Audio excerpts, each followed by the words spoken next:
this will be the waters, right? Yeah. This is the waters that says in the beginning, God created the heavens and the earth. Mm-hmm. And there was, the earth was without void, and darkness was on the face of the deep, face of the abyss. And then the Spirit of the Lord hovered over the waters. Yes. And he said, let there be light, and separated the light from the darkness. And then in the midst of the water, he called out the dry land, and he called the dry land earth. Sorry, he created the firmament. This is the firmament. Okay. Everything within it. Yeah. Then within the midst of the firmament. So in the waters, he said, let there be light. Then he made a firmament in the midst of the waters. This is the waters. This is the waters. Abyss. This right? is the waters below and above. Above, yeah. In the midst of the waters, he created a firmament. And in the midst of the firmament, he pulled the dry land out of the waters. He called the dry land earth. The waters were the sea. Yes. And the sea circumferenced the earth, while the firmament stored the night. And then within the firmament, he created the greater light, the lesser light, the sun, and the moon. And he created the stars in here. He blanketed the earth with the stars. This is it.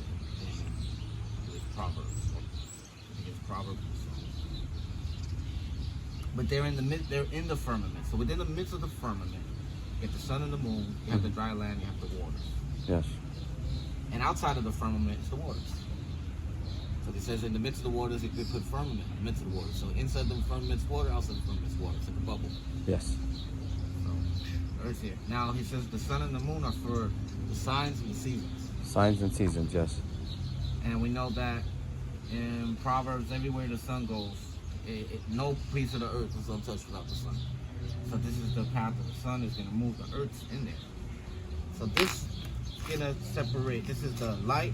This is the day. This is the night. And the moon occupies the night. It shines no light. That's why it's dark. And the sun is bright. It shines light. That's why you see everything here. Yes. And as the sun moves, the moon moves.